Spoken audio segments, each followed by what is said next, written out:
Hello সবাইকে, তীর্থঝিলিক টেলসের নতুন একটি ব্লগে সবাইকে ওয়েলকাম। আজকে আমি রেডি হয়ে গেছি, এই দেখো। এখন আমরা যাচ্ছি তালা প্রত্যয় সরস্বতী পুজো দেখতে। তো আমি তো রেডি হয়ে গেছি, কিন্তু যখন আমি রেডি হয়ে যাই তখন আমার ঘরের অবস্থা ঠিক এরকম হয়। এই হচ্ছে আমার ঘরের অবস্থা, এখানে সব কিছু ছড়িয়ে ছিটিয়ে আছে। এই যে আমার আলমারি খোলা, আর এখানে একজন অপেক্ষা করছে আমি কখন রেডি হব। আমি কিন্তু রেডি। তোর কি যাওয়ার ইচ্ছা আছে? যাবি কি তুই?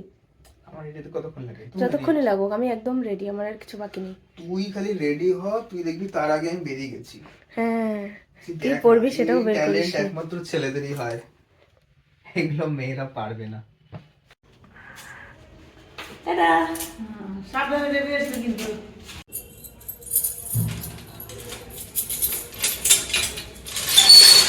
চল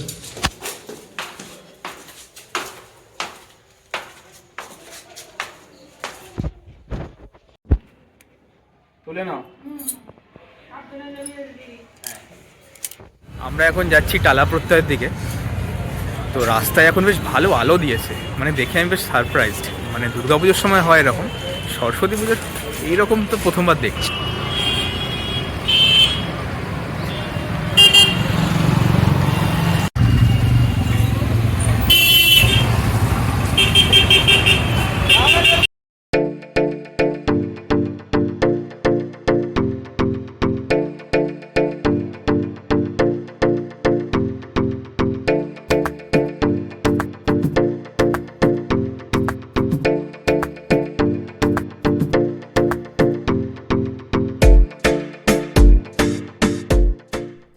এখান থেকে মেন প্যান্ডেলে ঢোকার এন্ট্রিটা, আর এখানে বেশ ভালোই ক্রাউড হয়েছে। দুর্গাপুজোর মতো না হলেও বেশ ভালো ক্রাউড সরস্বতী পুজোর আন্দাজে।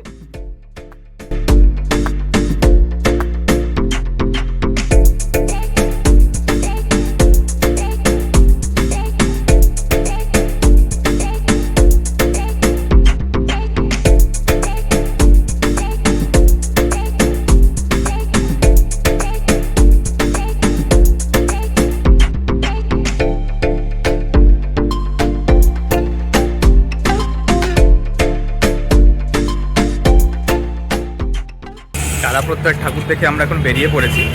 সত্যি কথা বলতে আমি জানতাম না যে এরকম টালা প্রত্যয়ে সরস্বতী পুজো হয় এত বড় করে। নর্মালি দুর্গা পুজো দেখেই অভ্যস্ত। সত্যি বলতে দারুণ হয়েছে ঠাকুরটা। কি রে, তোর কেমন লেগেছে? ভালো। টালা প্রত্যয় পুজোর পাশের মাঠেই বসেছে টালা এক্সপো মেলা, যেখানে বসেছে নানা রকমের স্টল। আমরা অবশ্য পুরোটা ঘুরে দেখিনি, পা বাড়িয়েছিলাম বাড়ির উদ্দেশ্যে। ঠাকুর দেখার পরে আমরা বাড়ি চলে এসেছি।